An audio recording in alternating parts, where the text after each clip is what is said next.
Hello everyone, कैसे हैं आप सब। आज मैं अपना व्लॉग सुबह से शुरू कर रही हूँ और अभी जैसे खेतों में गेहूं की कटाई और कढ़ाई का काम चल रहा है। तो गांव में घरों में तूड़ी आ रही हैं पशुओं के लिए चारा, तो उससे धूल मिट्टी बहुत ज़्यादा जमा हो जाती है। तो इस वजह से मैं बाहर वाले फर्श को धो रही हूँ। अंदर से मैंने पोछा लगाया है और मैं उसको झाड़ू से साफ़ कर रही हूँ, क्योंकि दीवारों के पास से कूड़ा जमा हो गया था। मेरा बेटा उस पार्क में वॉल खोल के पानी चला रखा है, तो उससे पानी डाल रहा है और मैं झट से इसे साफ़ कर रही हूँ। क्योंकि आज मुझे गेहूँ सुखा रखे हैं, तो नए गेहूँ अनाज की टंकी में डालने हैं, तो इसलिए मैं अनाज की टंकी को आज खाली करूँगी। कि उसमें बचे हुए जो गेहूँ हैं उनको निकाल के धोऊँगी और फिर उससे आटा बनाना है। क्योंकि मेरे धुले हुए गेहूँ भी ख़त्म होने वाले हैं, बस एक बार की पिसाई हो जाए, इतने बचे हैं। तो आज मैं गेहूँ धोने का भी काम करूँगी और मैं आपको बताऊँगी कि गेहूँ अच्छे से गेहूँ कैसे धोते हैं, और एक स्पेशल ट्रिक भी बताऊंगी जिससे गेहूँ झट से सूख जाते हैं एक ही दिन में। और सर्दियों में ये ट्रिक बहुत काम आती है। तो मेरे वीडियो को लास्ट तक देखना और चैनल को सब्सक्राइब करना। तो चलिए देखते हैं। मैं बाहर का फर्श धो रही हूँ क्योंकि मुझे यहाँ गेहूँ धो के सुखाने हैं और मैं चादर पे नहीं डाल लूँगी, क्योंकि सीधे फर्श पे ही सुखाऊंगी। इससे गेहूँ सीधी धूप लगेगी और पत्थर गर्म होगा तो गेहूँ भी जल्दी सूख जाएंगे।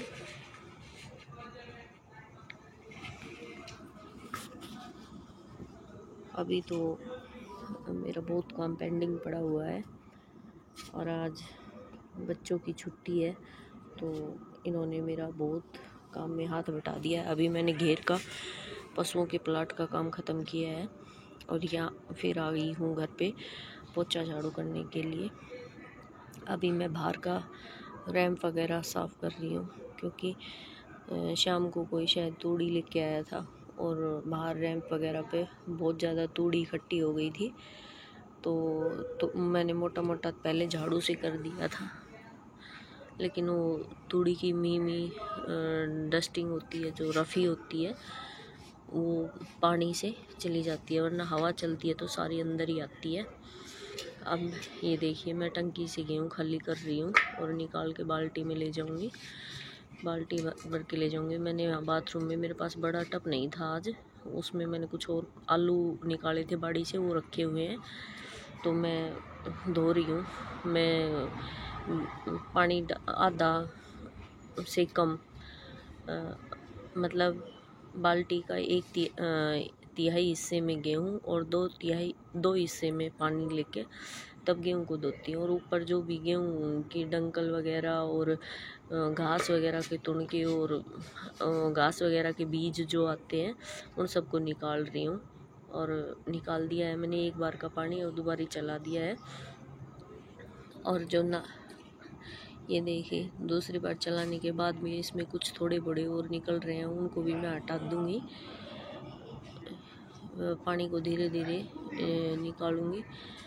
और अब इस गेहूं को मैं ऐसी जगह पे डालूंगी, पत्थर की ऐसी जगह चुनेंगे जहाँ थोड़ा सी ऊंचाई हो, और गेहूं को जहाँ डालेंगे वहाँ से पानी निथर के आ जाए, और ऐसे ऊंची कुड्डी सी बना देंगे, जिस पहाड़ सा बनाएंगे जिससे पानी निथर जाए गेहूं का।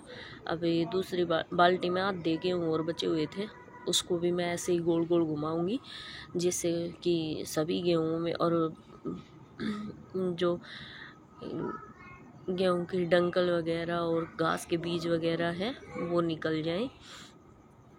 और मेरे गेहूं में वैसे तो कोई डली वगैरह, मिट्टी की डली कंकरी वगैरह नहीं है, बस यही है कि घास होती है एक, तो इसके बीज बहुत ज़्यादा हैं और मैं एक काम और करती हूँ, और मैं सभी बहनों से भी रिक्वेस्ट करती हूँ, पहले मुझे भी ये थोड़ा सा बुरा लगता था, लेकिन अभी मुझे धीरे धीरे क्या आना है, जब हम गेहूँ धोते हैं तो नाली के पास से कुछ गेहूँ के दाने और घास के जो डंठल निकलते हैं, मैं उनको नाली में नहीं एक जगह इकट्ठा कर लेती हूँ। शायद आप मेरे वीडियो में भी देख रहे हैं।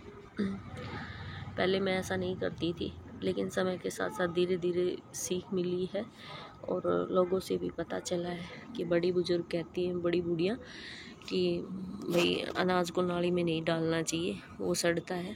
अनाज खाने के लिए होता है, पशु पक्षियों के लिए होता है। तो मैं अब ये ट्रिक फॉलो करती हूँ। मैं जब पानी डालती हूँ तो देखिए कोई ये अनाज के तुनके हो जाते हैं, मैं उनको हाथ से इस साइड एक साइड कर लेती हूँ ऊंचे स्थान पे, ताकि वो पानी में बह के नाली में ना जाए। और मैं फिर इन सब को इकट्ठा करके, और अगर उसमें अनाज ज़्यादा है तो मैं पक्षियों को डाल देती हूँ, एक ऐसी खाली जगह पे डाल देती हूँ, पक्षी खाएं या पशु खाएं, लेकिन वो ऐसे नाली में ना गिरे। अभी जैसे जो खाली गेहूँ है और घास के जो बीज वगैरह है, वो जो ऊपर तैर के आ जाते हैं, हल्के गेहूँ, वो सब नीचे पानी में बह के फिर नाली में चले जाएं। तो मैं अब इनको पहले ही हाथ से नहीं, पानी के ऊपर से ही निथार के अलग कर देती हूँ। ये देखिए मैंने गेहूँ धो लिया, और मैं इनका ऐसे ऊंचा कुड्डी बना रही हूँ, ताकि जब तक मैं गेहूँ धो के सुलटूँ तब तक ये सारा पानी गेहूँ का निथर जाए।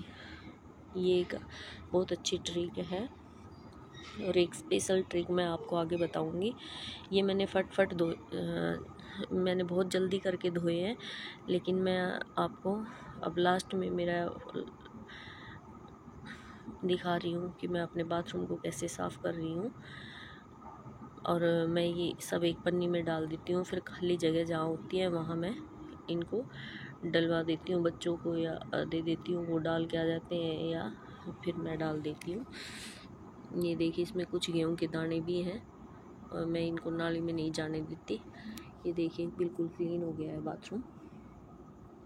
इसमें मैंने गेहूँ दे दिया। अब मैं फर्श पे गेहूँ को फैला रही हूँ, और मैं एक ट्रिक ये भी बता रही हूँ कि जब हम गेहूँ का पाड़ बनाते हैं तो उसको कम से कम ना आधे घंटे तक तो ऐसे ही रहने दो, ताकि उसमें जो मॉइस्चर है पानी का वो धीरे धीरे रिलीज़ हो जाए। अभी देखिए थोड़ा सा सूखा सूखा हो जाता है, फिर उसके बाद में मैं आधे घंटे बाद में गेहूँ को फैलाती हूँ। मैं धोने के तुरंत बाद नहीं फैलाती। और एक स्पेशल ट्रिक ये भी है कि गेहूँ को ना जल्दी जल्दी धोएं, ज़्यादा देर कर ना भिगोएं, वरना गेहूँ बहुत देर में सूखेंगे। तो मैं गेहूँ को झट झट से धो देती हूँ, ये नहीं पानी में भिगो के रखती हूँ, नहीं, उससे वो फूल जाते हैं और सूखने में टाइम लेते हैं।